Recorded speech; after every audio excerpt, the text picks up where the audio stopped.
Hello दोस्तों, मेरे channel में आपका स्वागत है। आज हम एक ऐसी घटना के बारे में बात करने जा रहे हैं जिसने हाल ही में पूरी दुनिया का ध्यान खींचा है।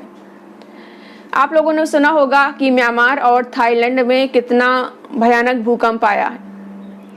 ये वीडियो सिर्फ इस प्राकृतिक आपदा की खबर देने के लिए नहीं है। मैं इसमें एक गहरा सवाल जोड़ना चाहती हूँ कि क्या जन्म लेना वाकई सही है, जैसा कि हम इसे एंटीनेटलिज्म कहते हैं। आज हम इस भूकंप की तबाही को एक अलग नजरिए से देखेंगे। जैसा कि 28 मार्च 2025 को म्यांमार में 7.7 तीव्रता का एक बहुत शक्तिशाली भूकंप आया, जिसका केंद्र मांडले के पास था। इसके कुछ मिनट बाद फिर से एक 6.4 तीव्रता का एक और झटका लगा। इस आपदा का असर पड़ोसी देश थाईलैंड तक पहुंच गया, खासकर बैंकॉक में, जहां पर निर्माणाधीन इमारत ढह गई और एक पहले से बनी इमारत थी जिसमें बहुत हजारों लोग रह रहे थे, वो भी गिर गई भूकंप की वजह से, और उसमें रह रहे हजारों लोग मर गए दबकर और हजारों लोग घायल हो गए।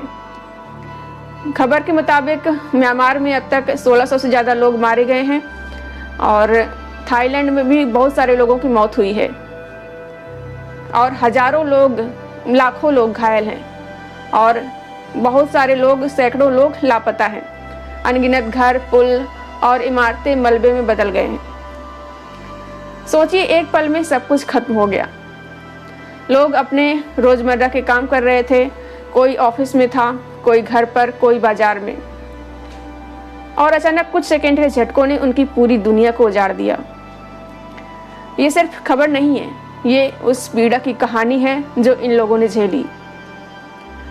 और ऐसे बहुत सारे वीडियोस भी आ रहे हैं जिसमें अस्पताल में महिलाएं डिलीवरी के लिए वो हैं वहाँ पर, तो वो भी, उनको भी बहुत ज़्यादा दिक्कतें हुई, इमारतें गिर गईं और छोटे छोटे बच्चों के विजुअल्स भी सामने, वीडियो भी सामने आ रहे हैं कि कैसे उनके साथ इतना उनको झेलना पड़ा। उनके वो भी बहुत सारे बच्चे भी, उनकी भी मौत हुई है।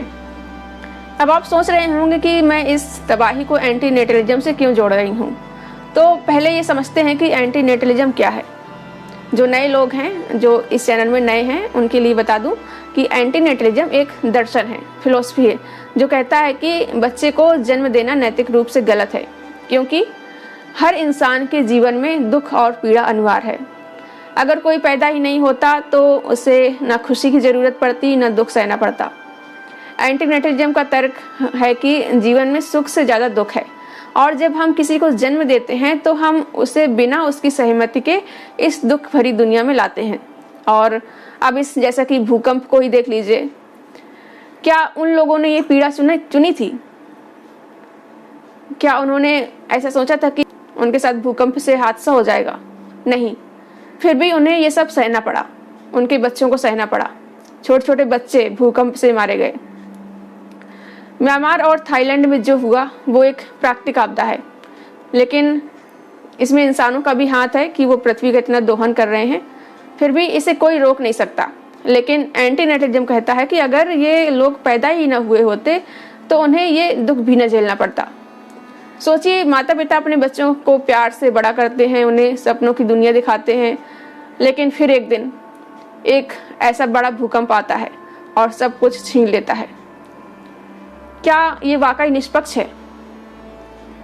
मुझे तो ये सब देखकर बहुत दुख होता है।